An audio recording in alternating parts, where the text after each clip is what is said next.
Recording by Pam Castile. Scrimshaw by Murray Leinster. The old man just wanted to get back his memory, and the methods he used were gently hellish, from the viewpoint of the others.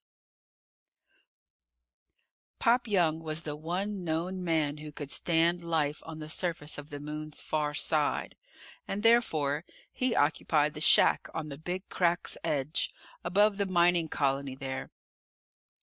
Some people said that no normal man could do it, and mentioned the scar of a ghastly head wound to explain his ability. One man partly guessed the secret, but only partly. His name was Sattell, and he had reason not to talk. Pop Young alone knew the whole truth, and he kept his mouth shut too. It wasn't anybody else's business. The shack and the job he filled were located in the medieval notion of the physical appearance of hell. By day, the environment was heat and torment.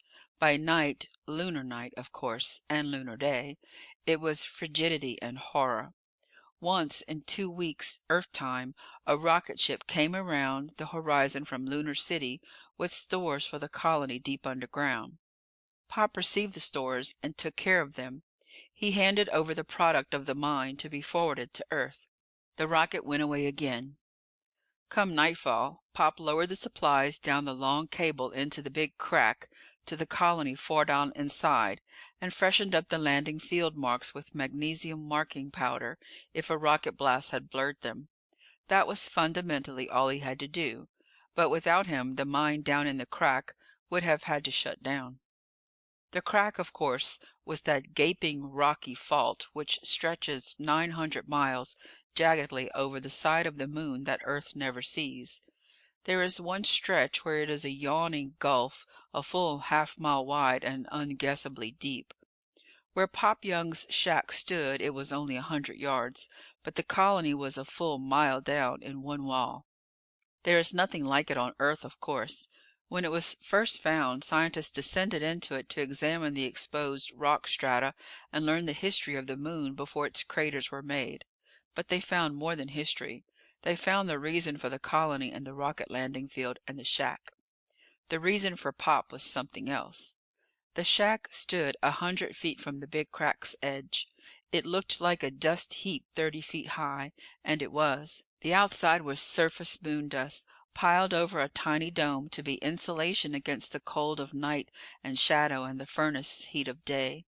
Pop lived in it all alone, and in his spare time he worked industriously at recovering some missing portions of his life that Sattell had managed to take away from him. He thought often of Sattell, down in the colony underground. There were galleries and tunnels and living quarters down there. There were airtight bulkheads for safety, and a hydroponic garden to keep the air fresh, and all sorts of things to make life possible for men under, if not on, the moon. But it wasn't fun, even underground. In the moon's slight gravity, a man is really adjusted to existence when he has a well-developed case of agoraphobia. With such an aid, a man can get into a tiny coffin-like cubbyhole and feel solidity above and below and around him and happily tell himself that it feels delicious. Sometimes it does. But Sattell couldn't comfort himself so easily. He knew about Pop up on the surface. He'd shipped out whimpering to the moon to get far away from Pop, and Pop was just about a mile overhead and there was no way to get around him. It was difficult to get away from the mine anyhow. It doesn't take too long for the low gravity to tear a man's nerves to shreds. He has to develop kinks in his head to survive, and those kinks. The first men to leave the colony had to be knocked cold and shipped out unconscious. They'd been underground and in low gravity long enough to be utterly unable to face the idea of open spaces. Even now there were some who had to be carried, but there were some tougher ones who were able to walk to the rocket ship if Pop put a tarpaulin over their heads so they didn't have to see the sky. In any case, Pop was essential either for carrying or guidance. Sattell got the shakes when he thought of Pop, and Pop rather probably knew it. Of course, by the time he took the job tending the shack, he was pretty certain about Sattell. The facts spoke for themselves. Pop had come back to consciousness in a hospital with a great wound in his head and no memory of anything that had happened before that moment. It was not that his identity was in question. When he was stronger, the doctors told him who he was, and as gently as possible what had happened to his wife and children. They'd been murdered after he was seemingly killed defending them, but he didn't remember a thing, not then. It was something of a blessing. But when he was physically recovered, he set about trying to pick up the threads of the life he could no longer remember. He met Sattell quite by accident. Sattell looked familiar. Pop eagerly tried to ask him questions, and Sattell turned gray and frantically denied that he'd ever seen Pop before. All of which happened back on Earth, and a long time ago. It seemed to Pop that the sight of Sattell had brought back some vague and cloudy memories. They were not sharp, though, and he hunted up Sattell again to find out if he was right, and Sattell went into panic when he returned. Nowadays, by the big crack, Pop wasn't so insistent on seeing Sattell, but he was deeply concerned with the recovery of the memories that Sattell helped bring back. Pop was a highly conscientious man. He took good care of his job. There was a warning bell in the shack, and when a rocket ship from Lunar City got above the horizon and could send a tight beam, the gong clanged loudly, and Pop got into a vacuum suit and went out the airlock. He usually reached the moon dozer about the time the ship began to brake for landing, and he watched it come in. He saw the silvered needle in the sky fighting momentum above a line of jagged crater walls. It slowed and curved down as it drew nearer. The pilot killed all forward motion just above the field and came steadily and smoothly down to land between the silvery triangles that marked the landing place. Instantly the rockets cut off, drums of fuel and air and food came out of the cargo hatch, and Pop swept forward with the dozer. It was a miniature tractor with a gigantic scoop in front. He pushed a great mound of talc fine dust before him to cover up the cargo. It was necessary. With freight costing what it did, fuel and air and food came frozen solid in containers barely thicker than foil. While they stayed at space shadow temperature, the foil would hold anything, and a cover of insulating moon dust with vacuum between the grains kept even air frozen solid, though in sunlight. At such times, Pop hardly thought of Sattell. He knew he had plenty of time for that. He'd started to follow Sattell knowing what had happened to his wife and children, but it was hearsay only. He had no memory of them at all. But Sattell stirred the lost memories. At first Pop followed absorbedly from city to city to recover the years that had been wiped out by an axe blow. He did recover a good deal. When Sattell fled to another continent, Pop followed because he had some distinct memories of his wife and the way he'd felt about her, and some fugitive mental images of his children. When Sattell frenziedly tried to deny knowledge of the murder in Tangier, Pop had come to remember both his children and some of the happiness of his married life. Even when Sattell, whimpering, signed up for Lunar City, Pop tracked him.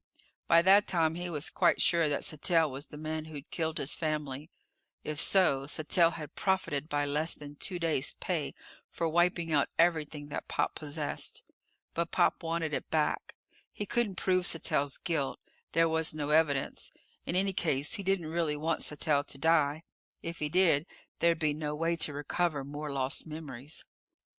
Sometimes, in the shack on the far side of the moon, Pop Young had odd fancies about Sattell. There was the mine, for example. In each 2 Earth weeks of working, the mine colony nearly filled up a 3-gallon canister with greasy seeming white crystals shaped like 2 pyramids base to base. The filled canister would weigh 100 pounds on Earth. Here it weighed 18. But on Earth its contents would be computed in carats, and 100 pounds was worth millions. Yet here on the moon Pop kept a waiting canister on a shelf in his tiny dome behind the air apparatus. It rattled if he shook it, and it was worth no more than so many pebbles. But sometimes Pop wondered if Sattell ever thought of the value of the mine's production. If he would kill a woman and 2 children and think he'd killed a man for no more than $100, what enormity would he commit for a 3-gallon quantity of uncut diamonds? But he did not dwell on such speculation. The sun rose very, very slowly in what by convention was called the east. It took nearly 2 hours to urge its disk above the horizon, and it burned terribly in emptiness for 14 times 24 hours before sunset. Then there was night, and for 336 consecutive hours there were only stars overhead, and the sky was a hole so terrible that a man who looked up into it, what with the nagging sensation of 1/6 gravity, tended to lose all confidence in the stability of things. Most men immediately found it hysterically necessary to seize hold of something solid to keep from falling upward. But nothing felt solid. Everything fell, too, wherefore most men tended to scream. But not Pop. He'd come to the moon in the first place because Sattell was here. Near Sattell he found memories of times when he was a young man with a young wife who loved him extravagantly. Then pictures of his children came out of emptiness and grew sharp and clear. He found that he loved them very dearly, and when he was near Sattell he literally recovered them, in the sense that he came to know new things about them and had new memories of them every day. He hadn't yet remembered the crime which lost them to him. Until he did, and the fact possessed a certain grisly humor, Pop didn't even hate Sattell. He simply wanted to be near him because it enabled him to recover new and vivid parts of his youth that had been lost. Otherwise, he was wholly matter of fact, certainly so for the far side of the moon. He was a rather fussy housekeeper. The shack above the Big Crack's rim was as tidy as any lighthouse or fur trapper's cabin. He tended his air apparatus with a fine precision. It was perfectly simple. In the shadow of the shack he had an unfailing source of extreme low temperature. Air from the shack flowed into a shadow-chilled pipe. Moisture condensed out of it here, and CO2 froze solidly out of it there, and on beyond it collected as restless, transparent liquid air. At the same time, liquid air from another tank evaporated to maintain the proper air pressure in the shack. Every so often Pop tapped the pipe where the moisture froze, and lumps of water ice clattered out to be returned to the humidifier. Less often he took out the CO2 snow and measured it and dumped an equivalent quantity of pale blue liquid oxygen into the liquid air that had been purified by cold. The oxygen dissolved. Then the apparatus reversed itself and supplied fresh air from the now enriched fluid, while the depleted other tank began to fill up with cold, purified liquid air. Outside the shack, jagged, stony pinnacles reared in the starlight, and craters complained of the bombardment from space that had made them. But outside nothing ever happened. Inside it was quite different. Working on his memories, one day Pop made a little sketch. It helped a great deal. He grew deeply interested. Writing material was scarce, but he spent most of the time between two particular rocket landings getting down on paper exactly how a child had looked while sleeping, some 15 years before. He remembered with astonishment that the child had really looked exactly like that. Later he began a sketch of his partly remembered wife. In time he had plenty. It became a really truthful likeness. The sun rose and baked the abomination of desolation which was the moonscape. Pop Young meticulously touched up the glittering triangles which were landing guides for the Lunar City's ships. They glittered from the thinnest conceivable layer of magnesium marking powder. He checked over the moon dozer. He tended the air apparatus. He did everything that his job and survival required, ungrudgingly. Then he made more sketches. The images to be drawn came back more clearly when he thought of Sattell. So by keeping Sattell in mind, he recovered the memory of a chair that had been in his forgotten home. Then he drew his wife sitting in it, reading. It felt very good to see her again, and he speculated about whether Sattell ever thought of millions of dollars worth of new-mined diamonds knocking about unguarded in the shack. And he suddenly recollected clearly the way one of his children had looked while playing with her doll. He made a quick sketch to keep from forgetting that. There was no purpose in the sketching, save that he'd lost all his young manhood through a senseless crime. He wanted his youth back. He was recovering it bit by bit. The occupation made it absurdly easy to live on the surface of the far side of the moon, whether anybody else could do it or not. Satell had no such device for adjusting to the lunar state of things. Living on the moon was bad enough anyhow then, but living 1 mile underground from Pop Young was much worse. Satell clearly remembered the crime Pop Young hadn't yet recalled. He considered that Pop had made no overt attempt to revenge himself because he planned some retaliation so horrible and lingering that it was worth waiting for. He came to hate Pop with an insane ferocity and fear. In his mind, the need to escape became an obsession on top of the other psychotic states normal to a moon colonist. But he was helpless. He couldn't leave. There was Pop. He couldn't kill Pop. He had no chance. And he was afraid. The one absurd, irrelevant thing he could do was write letters back to Earth. He did that. He wrote with the desperate, impassioned, frantic blend of persuasion and information and genius-like invention of a prisoner in a high-security prison trying to induce someone to help him escape. He had friends of a sort, but for a long time his letters produced nothing. The moon swung in vast circles about the earth, and the earth swung sedately about the sun. The other planets danced their saraband. The rest of humanity went about its own affairs with fascinated attention. But then an event occurred which bore directly upon Pop Young and Satell and Pop Young's missing years. Somebody back on Earth promoted a luxury passenger line of spaceships to ply between Earth and Moon. It looked like a perfect setup. 3 spacecraft capable of the journey came into being with attendant reams of publicity.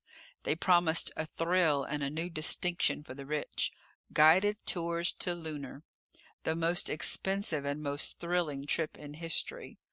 $100,000 for a 12-day cruise through space, with views of the moon's far side and trips through Lunar City and a landing in Aristarchus, plus sound tapes of the journey and fame hitherto reserved for honest explorers. It didn't seem to have anything to do with Pop or with Satell, but it did. There were just 2 passenger tours. The first was fully booked, but the passengers who paid so highly expected to be pleasantly thrilled and shielded from all reasons for alarm, and they couldn't be. Something happens when a self-centered and complacent individual unsuspectingly looks out of a spaceship port and sees the cosmos unshielded by mist or clouds or other aids to blindness against reality. It is shattering. A millionaire cut his throat when he saw Earth dwindle to a mere blue-green ball in vastness. He could not endure his own smallness in the face of immensity. Not one passenger disembarked even for Lunar City. Most of them cowered in their chairs, hiding their eyes. They were the simple cases of hysteria. But the richest girl on Earth, who'd had 5 husbands and believed that nothing could move her, she went into catatonic withdrawal and neither saw nor heard nor moved. 2 other passengers sobbed in improvised straitjackets. The first shipload started home, fast.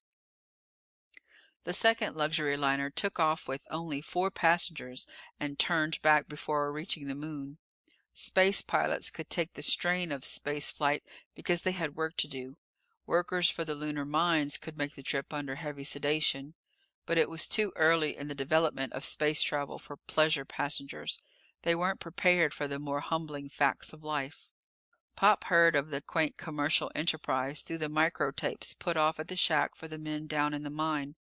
Satell probably learned of it the same way. Pop didn't even think of it again. It seemed to have nothing to do with him. But Satell undoubtedly dealt with it fully in his desperate writings back to Earth. Pop matter-of-factly tended the shack and the landing field and the stores for the Big Crack mine. Between times he made more drawings in pursuit of his own private objective. Quite accidentally, he developed a certain talent professional artists might have approved. But he was not trying to communicate, but to discover. Drawing, especially with his mind on Satell, he found fresh incidents popping up in his recollection. Times when he was happy. One day he remembered the puppy his children had owned and loved. He drew it painstakingly, and it was his again. Thereafter he could remember it any time he chose. He did actually recover a completely vanished past. He envisioned a way to increase that recovery, but there was a marked shortage of artist materials on the moon. All freight had to be hauled from Earth on a voyage equal to rather more than 1,000 times around the equator of the Earth. Artist supplies were not often included. Pop didn't even ask. He began to explore the area outside the shack for possible material no one would think of sending from Earth. He collected stones of various sorts, but when warmed up in the shack they were useless. He found no strictly lunar material which would serve for modeling or carving portraits in the ground. He found minerals which could be pulverized and used as pigments, but nothing suitable for this new adventure in the recovery of lost youth. He even considered blasting to aid his search. He could. Down in the mine, blasting was done by soaking carbon black from CO2 in liquid oxygen and then firing it with a spark. It exploded splendidly, and its fumes were merely more CO2 which an air apparatus handled easily. He didn't do any blasting. He didn't find any signs of the sort of mineral he required. Marble would have been perfect, but there is no marble on the moon, naturally. Yet Pop continued to search absorbedly for material with which to capture memory. Satel still seemed necessary, but early one lunar morning he was a good 2 miles from his shack when he saw rocket fumes in the sky. It was most unlikely. He wasn't looking for anything of the sort, but out of the corner of his eye he observed that something moved, which was impossible. He turned his head and there were rocket fumes coming over the horizon, not in the direction of Lunar City, which was more impossible still. He stared. A tiny silver rocket to the westward poured out monstrous masses of vapor. It decelerated swiftly. It curved downward. The rockets checked for an instant and flamed again more violently and checked once more. This was not an expert approach. It was a faulty one. Curving surfaceward in a sharply changing parabola, the pilot overcorrected and had to wait to gather down speed, and then overcorrected again. It was an altogether clumsy landing. The ship was not even perfectly vertical when it settled not quite in the landing area marked by silvery triangles. One of its tail fins crumpled slightly. It tilted a little when fully landed. Then nothing happened. Pop made his way toward it in the skittering, skating gait one uses in 1/6 gravity. When he was within half a mile, an airlock door opened in the ship's side, but nothing came out of the lock. No space-suited figure, no cargo came drifting down with the singular deliberation of falling objects on the moon. It was just barely past lunar sunrise on the far side of the moon. Incredibly long and utterly black shadows stretched across the plain, and half the rocket ship was dazzling white and half was blacker than blackness itself. The sun still hung low indeed in the black star-speckled sky. Pop waded through moon dust, raising a trail of slowly settling powder. He knew only that the ship didn't come from Lunar City, but from Earth. He couldn't imagine why. He did not even wildly connect it with what, say, Satel might have written with desperate plausibility about greasy-seeming white crystals out of the mine, knocking about Pop Young's shack in canisters containing 100 Earth pounds weight of richness. Pop reached the rocket ship. He approached the big tail fins. On one of them there were welded ladder rungs going up to the opened airlock door. He climbed. The airlock was perfectly normal when he reached it. There was a glass port in the inner door, and he saw eyes looking through it at him. He pulled the outer doors shut and felt the whining vibration of admitted air. His vacuum suit went slack about him. The inner door began to open, and Pop reached up and gave his helmet the practiced twisting jerk which removed it. Then he blinked. There was a red-headed man in the opened door. He grinned savagely at Pop. He held a very nasty hand weapon trained on Pop's middle. "Don't come in," he said mockingly, "and I don't give a damn about how you are. This isn't social. It's business." Pop simply gaped. He couldn't quite take it in. "This," snapped the red-headed man abruptly, "is a stick-up." Pop's eyes went through the interlocked door. He saw that the interior of the ship was stripped and bare, but a spiral stairway descended from some upper compartment. It had a handrail of pure, transparent, water-clear plastic. The walls were bare insulation, but that trace of luxury remained. Pop gazed at the plastic, fascinated. The red-headed man leaned forward, snarling. He slashed Pop across the face with the barrel of his weapon. It drew blood. It was wanton, savage brutality. "Pay attention!" snarled the red-headed man. "A stick-up, I said. Get it? You go get that can of stuff from the mine, the diamonds. Bring them here. Understand?" Pop said numbly, "What the hell?" The red-headed man hit him again. He was nerve-racked and therefore he wanted to hurt. "Move!" he rasped. "I want the diamonds you've got for the ship from Lunar City. Bring 'em!" Pop licked blood from his lips, and the man with the weapon raged at him. "Then phone down to the mine. Tell Sattell I'm here and he can come on up. Tell him to bring any more diamonds they've dug up since the stuff you've got." He leaned forward. His face was only inches from Pop Young's. It was seamed and hard-bitten and nerve-racked, but any man would be quivering if he wasn't used to space or the feel of 1/6 gravity on the moon. He panted. "And get it straight. You try any tricks and we take off.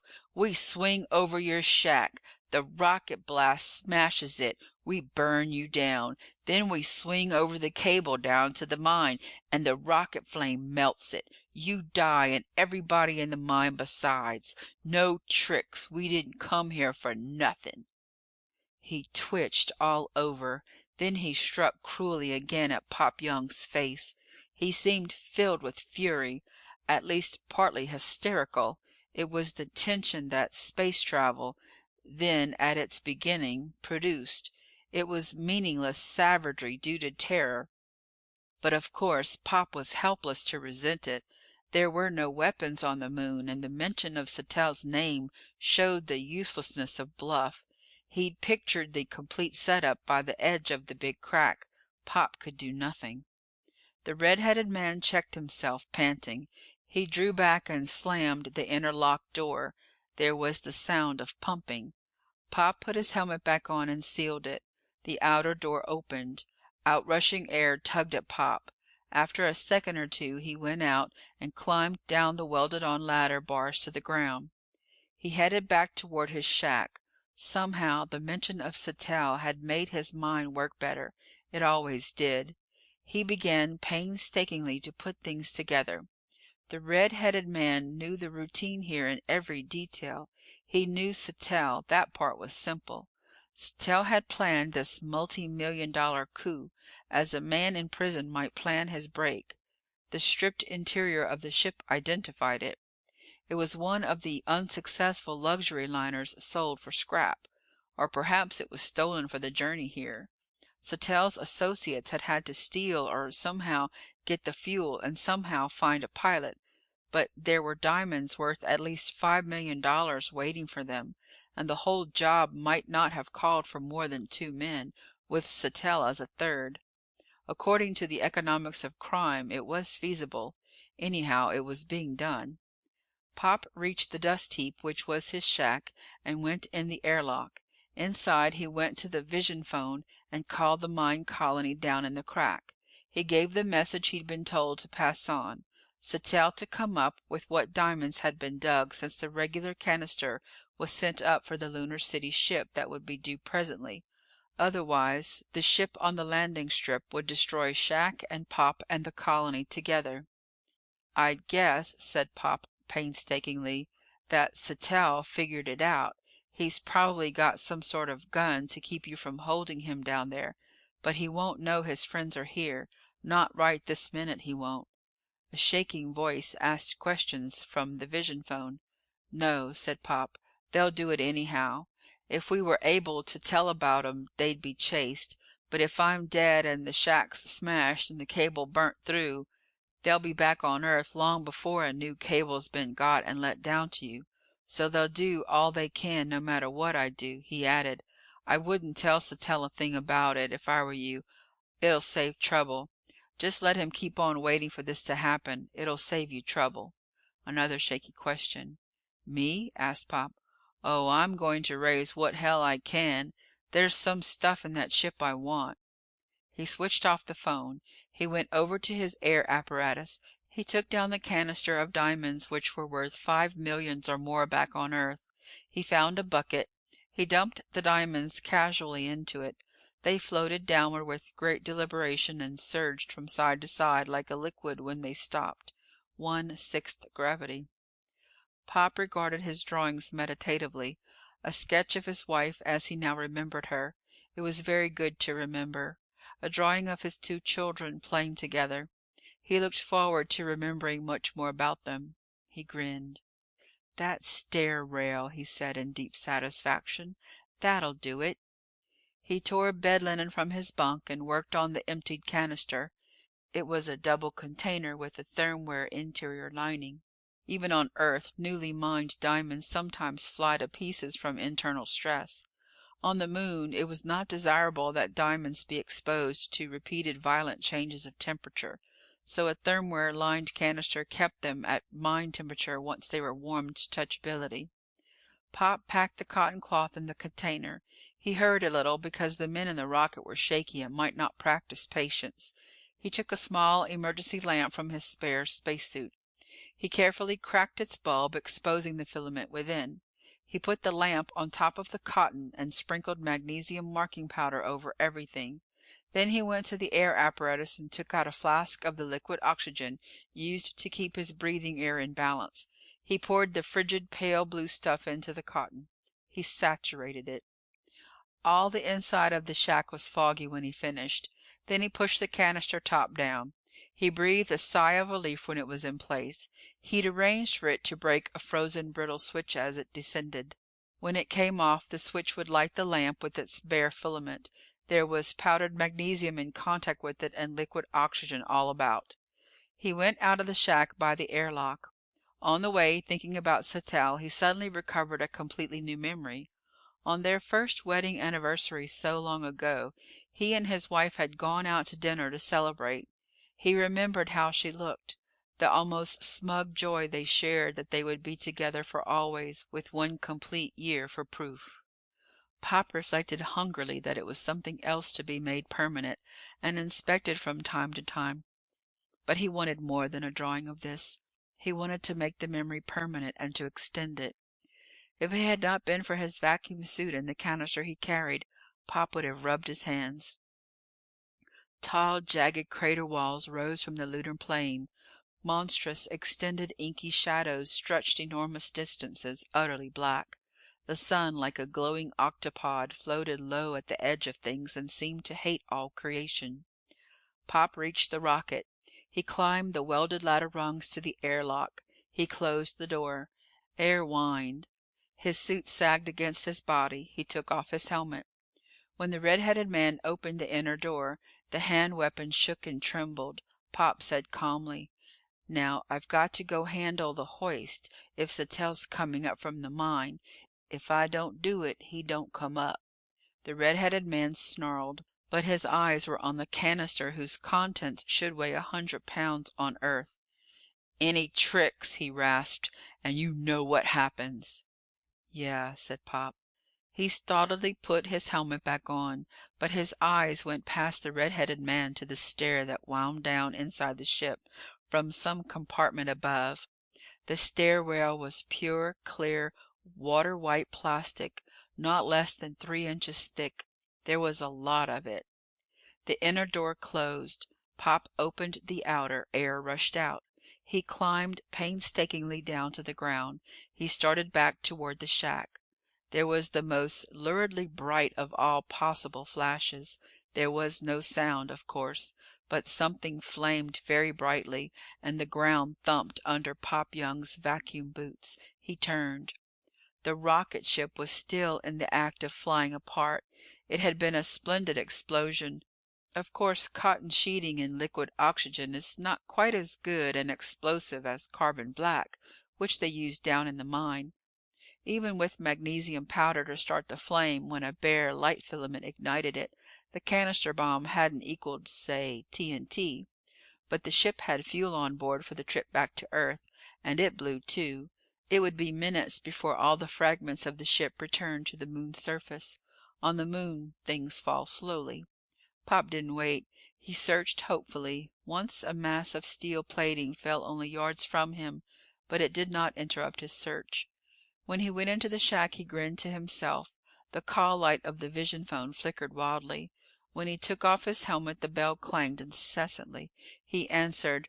A shaking voice from the mining colony panted. "We felt a shock. What happened? What do we do?" "Don't do a thing," advised Pop. "It's all right. I blew up the ship and everything's all right. I wouldn't even mention it to Sattell if I were you." He grinned happily down at a section of plastic stairrail he'd found not too far from where the ship exploded. When the man down in the mine cut off, Pop got out of his vacuum suit in a hurry. He placed the plastic zestfully on the table where he'd been restricted to drawing pictures of his wife and children in order to recover memories of them. He began to plan, gloatingly, the thing he would carve out of a 4-inch section of the plastic. When it was carved, he'd paint it. While he worked, he'd think of Sattell, because that was the way to get back the missing portions of his life. The parts Sattell had managed to get away from him. He'd get back more than ever now. He didn't wonder what he'd do if he ever remembered the crime Sattell had committed. He felt somehow that he wouldn't get that back until he'd recovered all the rest. Gloating, it was amusing to remember what people used to call such artworks as he planned, when carved by other lonely men in other faraway places. They called those sculptures Scrimshaw, but they were a lot more than that. End of Scrimshaw by Murray Leinster. Recording by Pam Castile.